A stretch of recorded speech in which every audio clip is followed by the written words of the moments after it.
Sri Lanka možno nie je taká dovolenková destinácia, na ktorú by mal ísť človek, ktorý chce ležať možno celý deň na pláži. A tam ide človek za tou prírodou, za tou divočinou. Sme sedeli v reštaurácii na terase a zrazu išiel slon po ceste. Na začiatku sme mali aj ten pocit, že ako keby, že chcú nás odviezť a vylákať nejak peniaze, a potom časom sme zistili, že strašne boli aj nápomocní a nikdy nič nechceli a veľakrát nám aj pomohli. Myslíme si, že toto je naozaj jedna z tých zastavok, ktorú by si každý mal dať. Čo sa oplatí ochutnať a prečo? Dominika nič. Kuchyňa na Sri Lanke je asi jedna z takých najslabších, keď to máme porovnať, aspoň pre nás. Každý hľadal opice, ale po 2 dňoch zistili, že už ich nechcú stretávať. Otvorili si prehradku, zobrali a potom utekali. Komáre na Maldivách sú rovnaké ako na Sri Lanke? Funguje na ne to isté? Je nám to úplne jedno, aké máme ubytovanie, hlavne nech tam nie sú šváby. Podľa mňa sú to strašne dobrí a pohostinní ľudia, aj keď možno tak na začiatku na nás nepôsobili.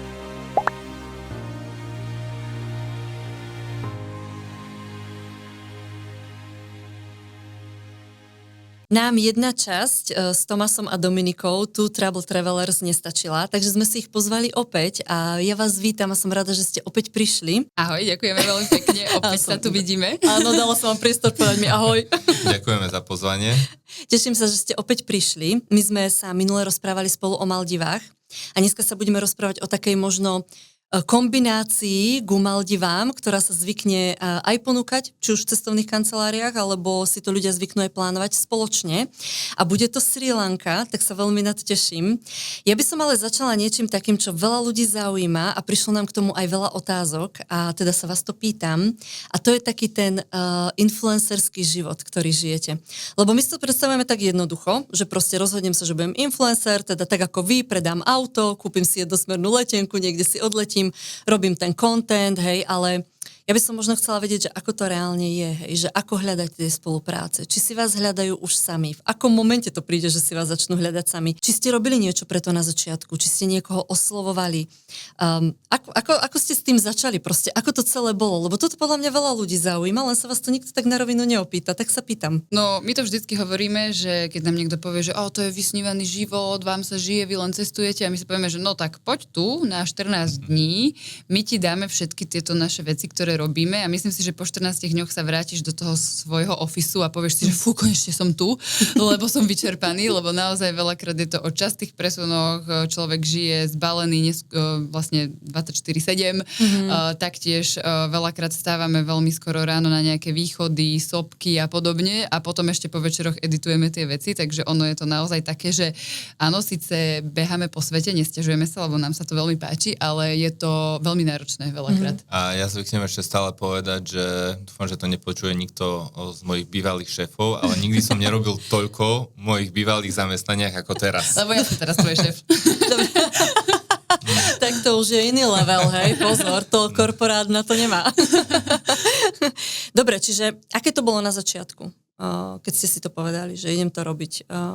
Tak content a všetko. Na začiatku sme hlavne ešte nemali úplne, že čísla, lebo samozrejme, že človek musí mať aj čísla na to, aby mohol... A čo je tá hranica v tých číslach? Tak my, keď sme vyražali na svadobnú cestu, tak sme mali asi 15 000 sledovateľov, ale moc nie Slovákov. Nás skoro akože... Nám sa tam zopár videí stalo virálnymi, vtedy vám prídu všelijakí Indovia z každého kúta sveta a proste štatistiky nie sú veľmi dobré, lebo tí ľudia sledujú strašne veľké kvantá účtov, takže ani moc nepozerajú vaše storky, ani nič. A vtedy vlastne Tomáš si dal námahu a napísal vlastne všetkým rezortom, ktoré boli na Maldivách, všetkým, ktoré našiel. Čiže bolo ich koľko? 120? Cez 120 alebo 130. A ozval sa nám jeden. Že vlastne niektoré sa ozvali, že nie, nemajú záujem, lebo majú toho veľa a väčšina z nich ani neodpísala a jeden jediný sa nám ozval, že OK, že môžete prísť na, myslím, že sme vtedy dostali 4 noci.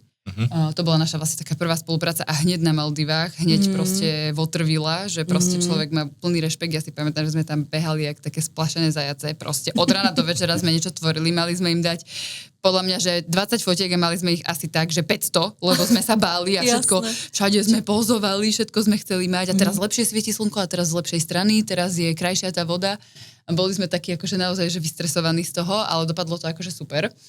No a potom sme už zbierali tie skúsenosti a samozrejme sme aj rastli na tom Instagrame, tak to bolo jednoduchšie. Mali sme už aj nejaké portfólio, lebo určite treba mať portfólio, keď chcete osloviť nejakú značku alebo hotel. No a tak, ale akože tá realita je veľakrát taká, ktorú človek práve nevidí. No a ako Dominika teda spomínala, že tak tie začiatky boli presne také, že my sme hlavne oslovovali buď tie hotely alebo nejaké značky. Nemyslím si, že na začiatku niekto oslovil práve nás a možno si človek povie, že potom aj keď sme rastli, takže akože možno prichádzali aj z tej druhej strany už nejaké tie spolupráce, čo je pravda, ale stále aj v tomto momente fungujeme tak, že nie je to len o tom, že čakáme doma a čakáme, či sa nám niekto ozve, ale stále sme aj my tí, ktorí možno hľadáme nejaké spolupráce a kontaktujeme nejaké spoločnosti a hľadáme tie možnosti. A veľakrát naozaj, že to, čo som aj spomenula, že je to ten Instagram versus realita a to sa nám veľakrát aj deje napríklad v tých hoteloch, lebo človek si povie, že wow, vy ste v krásnom hoteli. Akože áno, keď je to spolupráca na Maldivách, kde noc stojí cez 1,000 eur a máte tam full service a cítite sa jak niekde vo filme, že vás obskakujú, tak je to, že brutálny zážitok, ktorý by sme si samozrejme ani my nikdy nezaplatili a nedovolili, takže je to pre nás, že wow. Ale veľakrát sa nám stane, že máme spoluprácu s nejakým hotelom, alebo rezortom, ktorý je pekný, ale stojí pár stoviek a veľakrát majú tie nároky nastavené veľmi vysoko, takže už teraz v podstate veľakrát aj s nimi dosť diskutujeme a vyjednávame tie podmienky, lebo niekedy hlavne na Bali sa nám to stáva, tam sú tie hotely veľmi naučené na to, že teraz budeme spolupracovať s influencermi a keď tam prídete, tak vám povedia pomaly, že za 1 alebo 2 noci máte spraviť 50 párových fotiek a dajú vám iba raňajky a nič k tomu, takže vlastne vy ešte sa musíte aj prestravovať niekde inde a ešte vám aj naplánujú kompletný itinerár, že ešte aj tuto nám toto pojete nafotiť, aj toto. Takže veľakrát je za tým kopec roboty naozaj a že aj keď potom vyjednáme nejakú napríklad, že masáž alebo večeru, tak veľakrát to si možno človek ani neuvedomí, že my tú večeru máme, ale potrebujeme ju nafotiť, potrebujeme z toho spraviť reelsko, to znamená, že to jedlo jeme studené, alebo máme masáž, ktorá je že úplne brutálna, ale počas toho po 5 razov vstávame a navzájom sa kamerujeme, lebo potrebujeme z toho content. Jasné. Čiže ten zážitok je potom z toho trošku taký, že nie je úplne taký, ako by si možno človek povedal. Je to proste Tak naša hlavne, práca. na začiatku sme to ešte tak brali, že tým, že sme si chceli aj vybudovať nejaké to portfólio, nabrať skúsenosti samozrejme, tak sme boli takí, že sme ako keby pristupovali na tie dohody, ale časom aj my sme sa naučili a zistili sme, že dá sa s tými hotelmi vyjednávať, dá sa vypýtať viacej veci, dá sa im vlastne ponúknuť, že no ale že to sa napríklad za tieto 3 dní nestíha, keby sme to mali robiť, tak ešte ďalší týždeň musíme opravať veci, takže už sme sa aj my naučili tým za tie 2-3 roky, že ako s tými hotelmi v podstate sa dá dohodnúť. Áno, lebo ono je to veľakrát tak, že my sme tam 3 dní, tvoríme, ale my ten content musíme upraviť a to je tá postprodukcia vždycky najnáročnejšia na ten čas. No, jasné. To znamená, že my potom musíme ešte 3-4 dní to upravať, keď už u nich ani nie sme a je to na úkor vlastne zase toho nášho času a nášho cestovania. Takže už sa v tom snažíme hľadať taký ten balans a aby to bolo aj pre nás trošku výhodné. No vy ste teraz povedali, že 2-3 dní, to akože není tak, že teraz niekto na 2 týždne vás tam ubytuje a za ten content. Bohužiaľ nie, ale mohla by si ísť robiť ty do tých hotelov a takto to ponúkať. Lebo mne by to tak akože prišlo, vieš, že normálne, že proste dávam týždňovú dovolenku a urobte mi z toho content, že ani by mi nenapadlo, že dám vám teraz 2 noci, chcem od vás 50 reelsiek, alebo ja neviem, 3 storky, 4, 9, hej, neviem. My sme asi maximálny pobyt mali 5 nocí v Indonézii. Áno. Okay. A to bolo taká trošku špeciálna situácia, ale inak zvyčajne je to buď 3-4 noci maximálne. Ešte tie Maldivy nám prídu, že sme tam dostávali ako keby lepšie podmienky, jak niekde v Indonézii, čo ten hotel je iba stojí 10% z toho, čo na Maldivách. Ja som sa až teraz vlastne dozvedela, pred chvíľkou, ako sa zapli mikrofóny, predtým ako sa zapli, že vy ste vlastne na Sri Lanke boli na takom group tripe s našim Pelikánom, alebo s našou dcerskou spoločnosťou, s Instagymom alebo Trip Hero, hej, to je všetko taká jedna, všetko to patrí do Peli Group. A teda to som bola riadne prekvapená, že vy ste si proste zobrali tam grupu ľudí. To ste tam už asi nešli prvýkrát, že? To už ste mali odskúšané. No my sme presne tam už boli sami, skoro 3 týždne, obehali sme si tieto všetky miesta, reštaurácie a podobne a až potom sme tam zobrali ľudí, lebo bolo to aj pre nás lepšie presne vedieť, do čoho ideme, presne vedieť, kde bývať, kde sa ísť navečerať a podobne, lebo presne aj tie naše group tripy sú o tom, že tam človek nemôže očakávať žiadne nejaké hotelové stravy a podobne, že áno, tie raňajky sme mali v hoteloch, ale potom to bolo naozaj takéto cestovanie, ako vidí človek u nás na Instagrame, čiže verejnou dopravou, časté presuny, lokálne reštaurácie a práve si myslím, že aj to nás tak odlišovalo od iných možno tých výletov a to si hlavne aj pochvalovali tí ľudia. To je super. No dobre, takže sa rozhodnem ísť na Sri Lanku. Sri Lanka rovná sa pre mňa raj, že toto je proste niečo, všade aj čítame, aj vidíme. Koľko mi treba času, aký musím mať rozpočet, keď chcem aj niečo zažiť, nielen ležať niekde v hoteli na pláži a užívať si iba to more, lebo to si môžem kdekoľvek, takže idem tam asi preto, aby som niečo zažil. No hlavne asi na začiatku by som povedal, že Sri Lanka možno nie je taká dovolenková destinácia, na ktorú by mal ísť človek, ktorý chce ležať možno celý deň na pláži. Tak. Lebo ten ostrov je fakt veľký a rozmanitý a je tam mnoho aktivít, ktoré môže robiť a je to skôr taká aktívna dovolenka, ale stále si vie teda nechať možno na konci, teda aspoň my by sme odporúčali, že na konci je to pobrežie, kde si vlastne vie oddychnúť. Koľko dní by sme teda odporúčali? Tým minimálne aspoň 10-11 dní, že tie možno také hlavné, základné, najkrajšie veci sa dajú stihnúť s prehľadom. A čo by sme ešte možno povedali je, že tak tie cesty tam vyzerajú, že všetko akože je blízko vedľa seba, že ukazuje to možno na mape nejakých 100 kilometrov, ale tým, že tá krajina a hlavne aj v strede toho ostrova je taká, sú tam pohoria, tak tie cesty sú strašne kľukaté, premávka je tam niekde, že dosť hustá. A tie cesty trvajú proste u nás na diaľnici za hodinku, tak tam človek ide 3-4 hodiny. Takže vlastne tie presuny sú tam dosť náročné. A čo je ešte super, je možno povedať, že ako minule sme hovorili o Maldivách, tak práve veľa ľudí to spája, že Maldivy a Sri Lanka, lebo ako Tomáš povedal, že Sri Lanka má síce to pekné južné pobrežie, ale není to takéto gro toho, prečo človek ide na Sri Lanku. Tam ide človek za tou prírodou, za tou divočinou a to je veľmi pekne, sa to dá doplniť tými Maldivami, čiže je to taký kontrast a je to len 1,5 hodinku od seba priamym letom, čo tie letenky stoja väčšinou okolo 100 eur, takže keď už je človek na tých Maldivách, tak už môže ísť aj na tú Sri Lanku a v tomto prípade naozaj si myslíme, že tých 10-14 dní na tú Sri Lanku stačí. Dobre, takže prečo ste tam išli vy?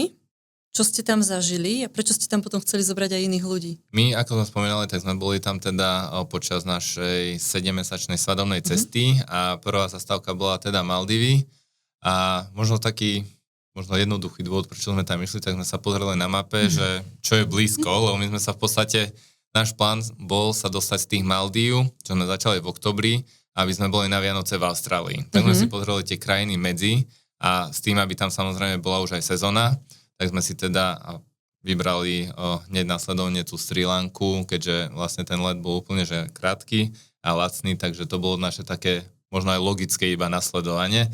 Ale samozrejme, akože mali sme o tom aj nejaký prehľad, že vlastne čo vidieť na tej Sri Lanke, že v podstate tá príroda, veľa aktivít, slony. Čo z toho urobilo na vás naozaj dojem? Slony, čo si mám po tým predstaviť, že ste išli nejakým autom niekde a išli ste ich pozorovať? Ako to tam je? No, vie ísť človek ich aj pozorovať do teda prírody, ale napríklad sa nám stalo aj to, že sme sedeli v reštaurácii na terase a zrazu išiel slon po ceste. Okay. Takže zažije tam človek všeličo, alebo že sme sa premiestňovali autobusom a vlastne vedľa sme videli, ako sú slony. Takže naozaj sa tam toto deje. A je to také wow. Je to veľmi wow, lebo bežne u nás asi... Vidíš srnku? Hej, a tam vidíš slona a je to obrovské majestátne zviera a v podstate je to úplne iné vidieť to tam, v tom prírodzenom prostredí, ako to vidieť niekde v zoo. Jasné. Nemali ste obavu z toho zvieraťa? Myslím, že nikdy sme neboli v takej situácii, že by sme sa báli, ale pamätám si, že raz sme išli tak po tme domov a to bolo vlastne konkrétne v tej Sigírii a tam sa kúsok nachádza národný park, kde sú tie slony a to nám vtedy hovoril aj ten domáci na ubytovaní, že no večer tu veľmi nechoďte ani motorkou, ani nikde po tme, lebo zvykne sa stať, že pri ceste sú tie slony, tak aby sa nestalo, že dojde k nejakej kolízii, tak toto sme mali taký rešpekt. Kde ste na ostrov prišli a ktoré miesta ste navštívili, ako ste sa tam presúvali? My sme prileteli teda do hlavného mesta Kolomba, ale tam sme si nedali žiadnu zastávku a hneď sme mali na pláne a presúvali sme sa teda ďalej. Naša prvá zastávka bol vlastne taký sloní sirotinec hneď. Sloní sirotinec.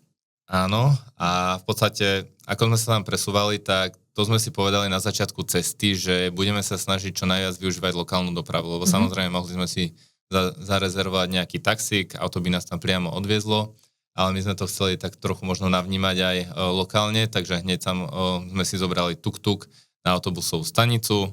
Tam sme si zistili v podstate, ktorým autobusom sa dostať na vlakovú stanicu. Samozrejme, keď sme sadli do autobusu, tak každý na nás pozeral, že čo tu robíme vôbec, lebo asi nie sú na to úplne zvyknutí. A potom sme v podstate boli aj na tej vlakovej stanici, tak hneď proste obrovský šok, že ja som mal pocit, že všetci ľudia, čo tam boli, tak na nás proste vybehli, že niečo od nás chcú. Na začiatku sme mali aj ten pocit, že ako keby, že chcú nás odviezť a vylákať nejak peniaze, a potom časom sme zistili, že strašne boli aj nápomocní a nikdy nič nechceli a veľakrát nám aj pomohli.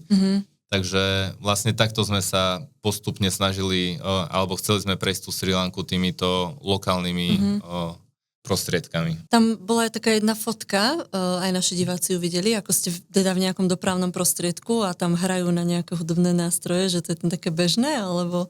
No my sme išli v podstate 3. triedou vo vlaku a tam je to také akože veľmi lokálne, že presne tam sa toto stalo, že hrali tam na bubny, spievali si celý čas, v podstate tam človek zažil aj to, že chodili predávať všelijaké také vypražané veci, sneky. Vypražané špeciality, áno, alebo aj takú rýžu zabalenú s niečím a podobne, alebo keď aj ten vlak zastal napríklad v nejakej stanici, tak cez okno vám ponúkali, mohli ste si kúpiť nejaký obed alebo tak.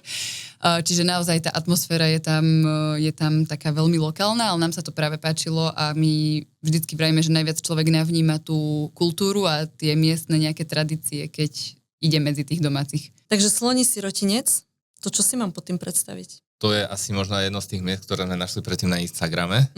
A veľmi sa nám páčilo, sme si povedali, že by to mohlo byť taká hneď super zastávka na začiatok. To je taký sloní sirotinec, kde sa starajú o slony, možno ktoré našli aj niekde ako keby v podstate siroty, alebo také, čo by neprežili voľne v prírode a starajú sa o nich a blízko toho sirotinca je taká veľká dlhá rieka, kde vlastne každý deň ich berú kúpať a v podstate mali sme tam ubytovanie a keď z toho ubytovania vlastne človek mohol aj pozorovať tie slony, že vlastne mal tam bazén alebo reštauráciu a vidíte, ako pred vami v rieke sa kúpe 30-40 slonov, takže to bol hneď taký prvý wow, super zážitok. Odtiaľ ste pokračovali kam? Odtiaľ sme išli do Sigírie, to je vlastne veľmi tiež obľúbená turistická zastávka, kde sa teda nachádza taká tá Levia skala. Čiže tam je to skôr v podstate aj toto je odtiaľ fotka, je to skôr o tej prírode, človek tam vie ísť na také menšie výstupy, ale netreba si predstavať nejakú turistiku 8-hodinovú, ale je to naozaj, že 20-30 minút, chodia tam ľudia pozorovať veľakrát aj východ slnka, takže práve toto sme tam aj my zažili.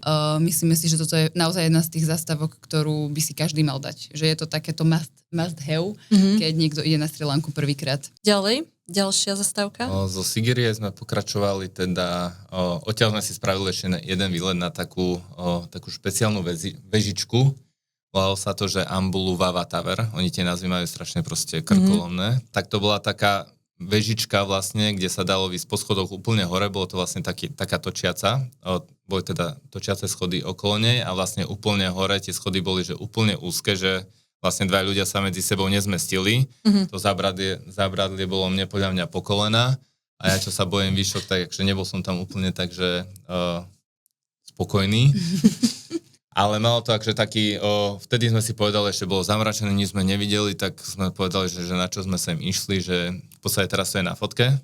Áno. A tam hore sa ide úplne takto po schodoch a potom iba dnu sa dá tak ako keby skryť, aby vlastne človek mohol okolo prejsť. A boli tam akože fakt krásne výhľady a s tým, že tam boli tie mraky, tak vyzeralo to tak mysticky. Ten vlak, ktorý ste fotili, toto chápem, že ste mali v ruke, hej, ten foťák, ale ten záber predtým, to si normálne, že dronom robil počas jazdy vo vlaku, nie, hej? Nie, všetko to bolo, myslím, že na GoPro sme vtedy fotili, ale bolo to akože veľakrát, keď tá fotka je niekde na Instagrame, tak ľudia povedia, že vy ste strašne nezodpovední a že Tomáš nie je gentleman, lebo ma vystrčuje z vlaku, miesto toho, aby ma ochránil, ale naozaj tie vlaky idú v niektorých úsekoch veľmi pomaly. Pozrieš, človek na neho naskočí aj počas jazdy, že ide tak pomaly. Áno, čiže akože je to určite taký rešpekt, že áno, treba si dávať určite pozor a netreba riskovať samozrejme to v nejakých krajných situáciách a vždy sa treba hlavne pozerať smerom v smere jazdy, aby človek videl, že čo prichádza.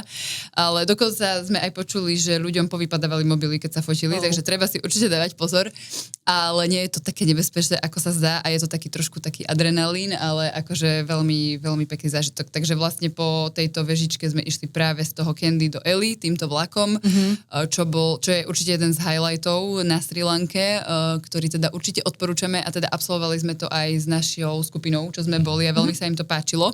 Aj keď človek by si povedal, že čo môže byť super na 3. triede 8 hodín vlakom, ale... Práve sa spýtať, že čo je ten highlight? Ale naozaj tie výhľady sú krásne, tam sú všade tie čajové polia, aj tá atmosféra, aj vlastne keď sa ide cez tunel, tak všetci kričia. Potom vlastne tam sa ide jeden taký úsek okolo vodopadu, takže vlastne sa ten vlak úplne zastaví, aby si to ľudia mohli pofotiť, že je to naozaj že krásne a ten vlak ide naozaj veľmi vysoko a pod tým vlakom sú krásne výhľady a potom má to v podstate atmosféru, či je slnko, či je dážď, lebo potom zase keď je hmla, tak je to také mystické. Čiže akože podľa mňa to je naozaj že krásny zážitok. Tým vlakom ste prišli teda kam? To sme išli z Kandy do Eli a vlastne to bola aj naša ďalšia zastávka, kde sme boli 3 alebo 4 noci a v tom meste je tiež viacero takých aktivít, ktoré sa dajú robiť. Sú tam opäť nejaké výhliadky, je tam potom ten známy Nine Arches Bridge, vlastne, ktorý je tiež taký možno ikonický a možno kvôli ktorému aj tu ľudia Sri Lanku poznajú alebo ju chcú navštíviť. A vlastne tam sme išli, tak samozrejme akože si chceli spraviť aj nejaké krásne fotky a ľudia vlastne tým vlakom aj prechádzajú cez ten most na konci. Áno, a tá Ela je v podstate o tej prírode opäť, tiež sú tam nejaké krásne trasy, nejaké výhliadky, treba sa pripraviť na to, že určite si vziať prší plášť, lebo je to vo vysokej nadmorskej výške, takže veľakrát tam prší. Nám sa veľakrát presne tak stávalo, že do obeda sme fungovali, všetko krásne a o 3. 4. sa spustil taký lejak, že už sme len zostali v podstate na ubytku, ale aj tie ubytka tam sú že dosť lacné a s takým krásnym výhľadom na prírodu, že človek v podstate mu vôbec nevadí, že tam leží pod tou strechou a pozerá sa ako prší a je to strašne ukľudňujúce. Takže... A hlavne tie dažde to sú úplne iné ako u nás, že v podstate tam, keď začne liať, tak to je, že ja neviem, či na Slovensku som zažil, že také intenzívne, husté a také dlhé dažde ako tam. A že to nie je taká prehánka ako u nás, hej, že proste je to dlhý. No, sú akože aj tie prehánky samozrejme, že fakt svieti slnko, za pol hodinu príde obrovská búrka, prší a o hodinu je zase slnko. Ale niekedy, akže zažili sme fakt, že proste v kuse o 3. po obede začalo pršať do polnoci a ja som mal pocit, že tam sú potopy zrazu, ale na ďalší deň bolo zase opäť krásne slnko a sucho pomaly. Nejaký špeciálny dopravný prostriedok, okrem teda autobusu, vlaku, čo ste vyskúšali? Tak pre Sri Lanku sú určite známe tuk-tuky, to tam je všade, je tam chaos, všade sa trúbi, takže toto je naozaj niečo, čo ale aj odporúčame zažiť, lebo proste taká jazda tuk-tukom, to je nezabudnutelný zážitok. A myslím, že teraz už tam trošku sú prísnejšie pravidla, ale keď sme tam boli pred 3 rokmi, tak sa dokonca dal aj prenajať tuk-tuk, akože turista, že ho šoferuje sám, to sme my neskúšali, my sme jazdili na skutri, ale myslím, že teraz už tam dali nejaké také akože striktné podmienky, lebo zvykli sa stávať tam aj nejaké havárie, lebo predsa len ten tuk-tuk to je také zbytých pár oných plechov a ideš. Ale je to super, keď idete s tým domácim, ktorý vás povozí, porozpráva vám veľakrát aj niečo, ponúka vám nejaké túr, tak je to super. Takže určite toto by sme odporúčili. Dá sa povedať, že ste prešli Sri Lanku krížom krážom? Podľa mňa ešte nie. My sme si, akože v podstate dostali sme sa z toho západného alebo západ do juhu, v podstate niekde do stredu, do centrálnej časti Sri Lanky, vlastne tá Sigiriya aj Ela, ale potom sme pokračovali ako keby späť na juh a vieme, že možno ešte v tom období to nebolo možno až tak populárne alebo tak turisticky známe, ale že chodí sa aj na sever teda a na sever alebo východ. A myslím si, že to je možno jeden z dôvodov, prečo sa tam budeme musieť ešte raz vrátiť a preskúmať aj teda aj tú ďalšiu časť Sri Lanky. Jasné, určite. Odporúčam, potom sa príďte podeliť o svoje zážitky. Čo ste jedli na Sri Lanke? Čo sa oplatí ochutnať a prečo? Dominika nič. No takto, kuchyňa na Sri Lanke je asi jedna z takých najslabších, keď to máme porovnať, aspoň pre nás. Poznáme ľudí, ktorí povedia, že mne tam strašne chutilo, nevedela som sa dojesť tohto. Akože tá kuchyňa je veľmi podobná indickej kuchyne a my indickú kuchyňu moc nemáme radi a s tým sa spája veľmi štiplavé jedlo. To znamená, že ja som bola na to pripravená a ja som si vždycky pýtala no spicy jedlo a aj tak prišlo tak spicy, že som ho nedokázala zjesť. Čiže toto sa mi veľakrát stalo, takže po asi 10 dňoch som už chodila len na burger, na pizzu, na hranolky a povedala som si, že už stačilo. Ale zase, ak niekto ľúbi indickú kuchyňu, tak určite si tam užije také tie curry s rýžou a v podstate oni tam majú takú špecialitu, ešte volá sa to, že roti. A to je vlastne ako keby taká palacinka, ale trošku také o mnoho hrubšie cesto a robia to aj na slano, aj na sladko. Toto bolo dobré. Samozrejme, palacinka s nutelou nikdy nie je na škodu, takže to ma veľakrát zachránilo. Ale teda, keď si to porovnáme s takou kuchyňou, že Thajsko, Vietnam alebo Indonézia, tak tú Sri Lanku máme až potom.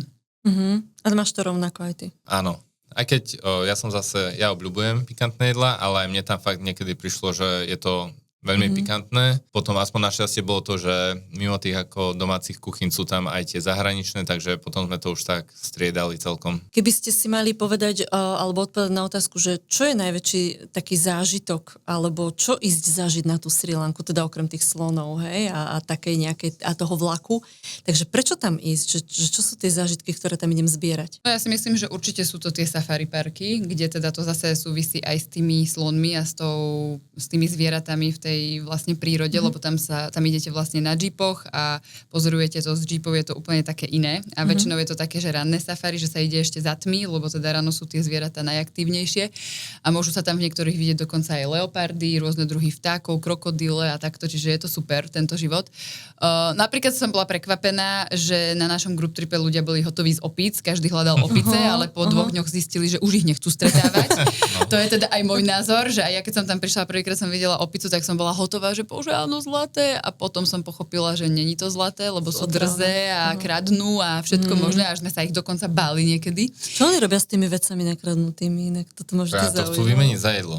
Hej. Tam raz tak ukradli techničak zo skutra, otvorili si prehradku, zobrali a potom utekali preč. A jeden domáci, to neviem, akým spôsobom o nich nakoniec dostal späť. To neviem, či by nám prešlo v požičovni, že nemáme techničak, lebo opica nám to ukradla z priehradky. GPS zožerie domácu úlohu, nie? Takže určite je to tá príroda a tie zvieratá a veľa ľudí ešte chodí na Sri Lanku surfovať napríklad, lebo na južnom pobreží tie pláže sú samozrejme úplne iné ako na tých spomínaných Maldivách predtým, ale majú niečo do seba a práve aj ten surf je taká silná stránka, že veľa ľudí je tam aj veľa tých surfcampov a sú tam naozaj super podmienky na to surfovanie, takže možno, že niekoho priláka hlavne toto. Podľa mňa celkovo aj na tom južnom pobreží, tým, že sa tam surfuje, tak aj tí domáci možno pôsobia tak, akože tá atmosféra je tam taká priateľská, oni sú aj akože pohostinní, myslíme si, že sú to dobrí ľudia, ktorí vlastne vám chcú aj pomôcť, takže a zažiť možno aj tú Sri Lanku a Áziu, že ako vlastne to vyzerá v takýchto krajinách. A prakticky komáre na Maldivách sú rovnaké ako na Sri Lanke? Funguje na ne to isté? Repelent áno, tiež odporúčame si ho kupovať teda v lokálnom obchode na Sri Lanke, ale ani si nejak nevybavujem, že by nás tam veľmi otravovali nejak extrémne, že by to bolo nejaké hrozné. Aký budget potrebujem, keď chcem ísť na Sri Lanku a chcem zažiť všetko toto, čo ste vy zažili a budem sa inšpirovať vašim e-bookom, tak koľko potrebujem peňazí? Tuto opäť platí asi, čo asi veľakrát hovoríme, že presne záleží od toho, aký je ten človek, lebo ako sme spomínali my, tak dá sa chodiť teda tou lokálnou dopravou a zaplatíte za ten autobus alebo vlak niekedy 50-60 centov a viete sa prepraviť z jedného miesta na druhé. Ale môže človek, keď je možno trošku pohodlnejší, tak môže si objednať taxi, ktorý stojí 40 alebo 50 eur. Takže napríklad už na takýchto presunoch sa dá ušetriť veľká suma a samozrejme to potom platí aj o hoteloch, keďže sú tam hotely, ktoré myslím si, že boli v podstate taký klasický štandard a stála noc 20-30 eur a mali ste možno k tomu aj raňajky, ale vedeli ste si teda rezervovať hotel, ktorý stal 200 eur. Takže je to presne o tom, že človek vie si možno keď bude šetriť alebo platiť si tie ako keby minimálne veci, tak aj tá strava, aj ubytovanie a doprava fakt ho nemusí výjsť veľa a za 2 týždne možno zaplatí 600-700 eur, plus samozrejme letenka. ale môže minúť aj 1500 eur. A asi by sme sa rozhodovali aj podľa toho typu, aký je ten človek, typ cestovateľa, lebo keď vie, že chce si užívať práve ten hotel, tak určite niekto do ňoho investuje, ale keď vie, že chce ísť hlavne za tými zážitkami, tak na tom hoteli aj tak len prespáva, takže tam môže kľudne ušetriť a radšej to dať do tých zážitkov, čo sme teda aj my tento typ, že je nám to úplne jedno, aké máme ubytovanie, hlavne nech tam nie sú šváby, to je akože prvá podmienka za mňa. A teda na Sri Lanke sme sa s nimi ani nejak nestretávali, aj keď sme mávali ubytovanie za 20-30 eur a potom vlastne radšej si doprajeme a dáme si nejaký súkromný výlet alebo si dáme naozaj to safari, ktoré stojí nejakých 60-70 eur a v reštikách sa vie taktiež človek nájsť za 2-3 eurá, ale aj za 15-20 eur. Takže zase je to o tom, že možno niekedy sa niekde uskromniť a niekde si dopriať. Áno. Niečo špeciálne z kultúry, nejaký kultúrny šok, ktorý tam mám čakať, keď tam prídem? Tak v týchto azijských krajinách sa veľmi odzrkadluje tá kultúra v tom živote, inak to nebolo ani na Sri Lanke, tam sú v podstate väčšinou budhisti, takže je tam veľa aj chrámov, sú veľmi pekné, odporúčame určite niektorí z nich navštíviť, ale opäť tam platia nejaké teda podmienky a tu zrovna musíte mať zakryté aj ramena, aj kolená, čiže vlastne keď aj chlapi. Ak chlap má aj že kraťase, tak dostane vlastne taký ten sarong, alebo ako sa to volalo, aby teda to dodržal, to znamená, že pre ženy možno je dobre si priniesť nejaké dlhšie šaty, nejakú košelu na prehodenie. Čiže toto sú také veci, s ktorými sa tam asi bežne človek stretne. Je tam veľmi veľa krásnych týchto takých kultúrnych pamiatok, sochy Budhu sú veľakrát tak hore na kopci, že je odtiaľ krásny výhľad. Takže určite odporúčame aspoň niečo také navštíviť, aj keď teda ani my nie sme úplne takí, že by sme celý deň chodili po pamiatkách, ale vždycky si tam aspoň niečo zaradíme, aby sme sa niečo dozvedeli. Ja som čítala, že keď sa balíte na Sri Lanku, takže treba myslieť aj na nejaké také, že dlhé nohavice, dlhý rukáv. Možno je to aj práve z tohto dôvodu. Určite. A miestna mena, ako to je tam s peniazmi? Môžem tam platiť čím? Tamto je asi, teda stále tam platí to, že treba mať cash, keďže možno v nejakých takých lokálnych stánkoch na trhoch, alebo keď človek chce ísť tým tuk-tukom, tak potrebuje tú hotovosť.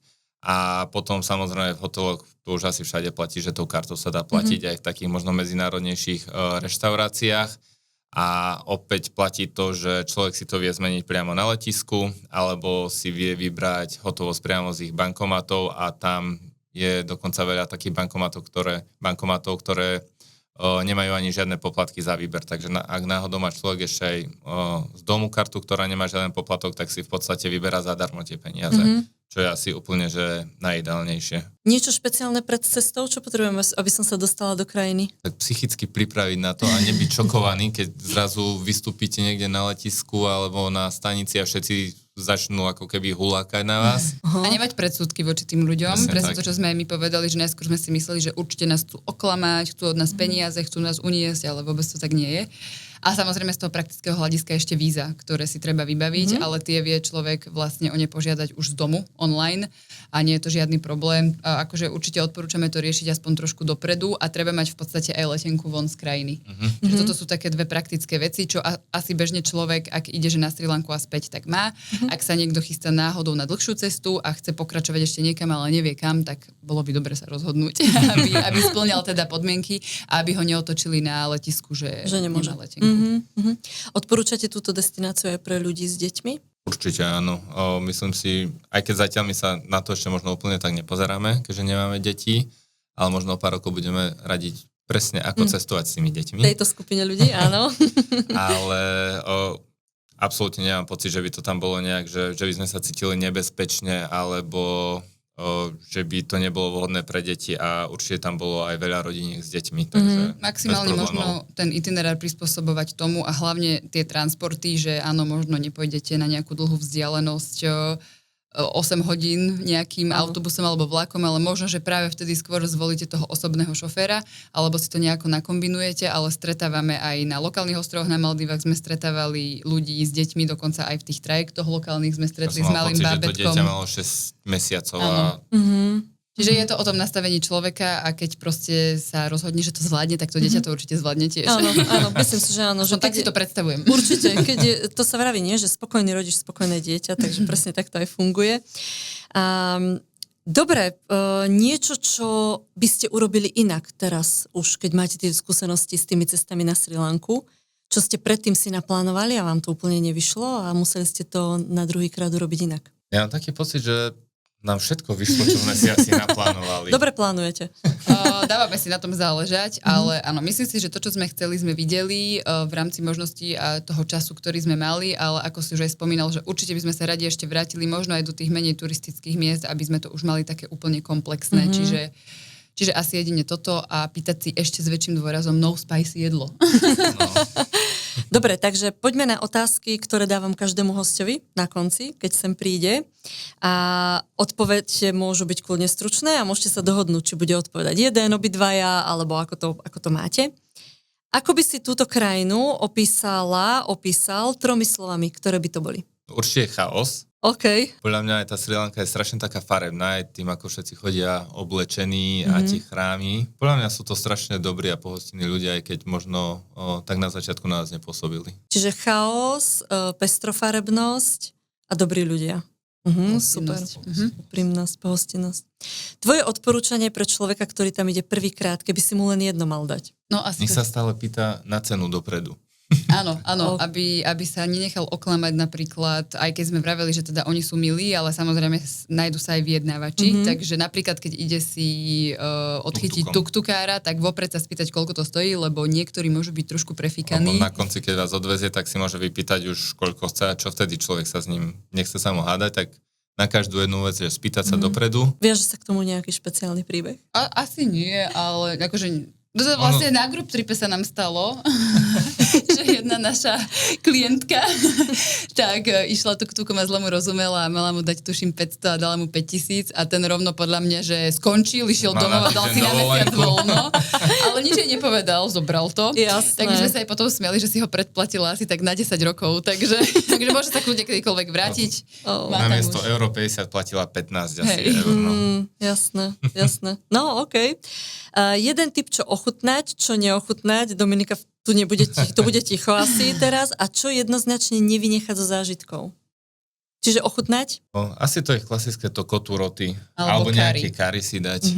Čo neochutnať, tak to teda ja neviem úplne posúdiť. Takže okrem toho, že to bolo pikantné, tak nebolo vyložené nejaké jedlo, ktoré by nám nechutilo. A čo nevynechať, tak určite je to ten safari park a teda tú interakciu s tými slonmi. Máte odtiaľ nejaký taký zážitok z toho group tripu? Z toho, že sa tam niečo stalo alebo tak? Alebo čo sa ľuďom najviac tam páčilo? No, ľuďom sa podľa mňa veľmi páčila aj hlavne tie presuny. Viem, že mali veľký zážitok aj z tuktukov, aj z toho vlaku, aj z toho, že tam bolo veľmi dobre to ovocie.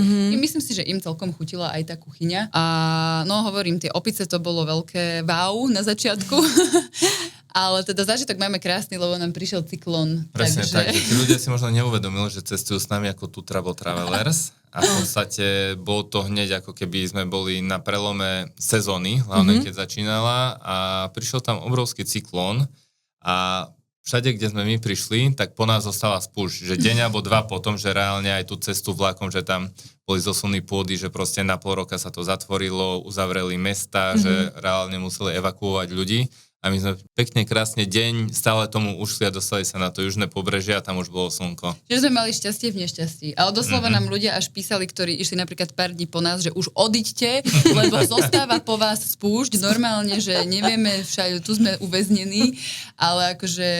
Takže... A ľudia, čo boli s nami na group tripe, si mysleli, že ale my sme mysleli, že to takto je v Ázii, že tu furt prší, že to je v pohode. Akože k tej Sri Lanke sa ten dažď veľakrát aj hodí, hlavne na to vnútrozemie, keď teda človek ide na ten Nine Arches Bridge alebo na tie výhľady a je tam taká padnutá hmla, že ono to má niečo do seba, ale jasné, že už po 4 dňoch nám bolo dosť. A už sme chceli nosiť... Už sme chceli, hej, dievčatá hovorili, že ja som si doniesla krásne šaty, crop topy, sukne a nosím stále tento prší plášť. Takže áno. Ja som inak o tomto cyklóne počula v inom podcaste, kde to Mirka líčila, len som nevedela, že to je váš spoločný príbeh. Áno, že to bude asi ono. Chceli by ste sa tam vrátiť ešte? Áno, vraveli ste, že áno. Dobre, lebo chcete preskúmať aj to nie úplne turistické. Super. A čo vás najviac prekvapilo v dobrom? Ľudia. A v zlom? Ten cyklón. Jedlo. No. OK. Ako sa ti komunikovalo s miestnymi, to sme si povedali. Tvoj najintenzívnejší zážitok? Prvé, čo ti napadne, že Sri Lanka a toto. Mne asi, keď som videla tých 40 slonov sa kúpať v tej rieke, čo bola vlastne naša taká prvá zastávka, tak to bolo také, že wow. Asi súhlasím. Dobre, a posledná otázka, ďalšia destinácia, ktorú máte na zozname. No, zostaneme asi pri takých tých ďalekých destináciách, že nebude to v Európe. A uvidíme, teda ešte nemáme nič kúpené, ale teda kam nás to láka? No láka nás tom všade, ale ja by som napríklad veľmi rada už videla konečne aj Ameriku. Ja som tam ešte nikdy nebola, Tomáš tam už bol, ale napríklad taký New York, Vianočný New York, to by som si pochodila. Ak by sme teda išli na tú stranu, teda na západ od nás, tak ja skôr možno do tej Južnej Ameriky a do Argentíny. Do Argentíny. A dlho sme sa bavili, a to už aj dlho nepadlo, že Patagóniu by sme strašne chceli vidieť. Dobre, takže keď sa vrátite z vašej ďalšej cesty, tak vás tu radi privítame. A ja vám veľmi pekne ďakujem za zošerovanie vašich zážitkov aj zo Srí Lanky. A verím, že sa nevidíme posledný krát. Šťastnú cestu k ďalšiemu tripu a vráte sa zase na Slovensko. Určite sa vrátime a ďakujeme aj my tebe. Ďakujeme za pozvanie. Ďakujem pekne.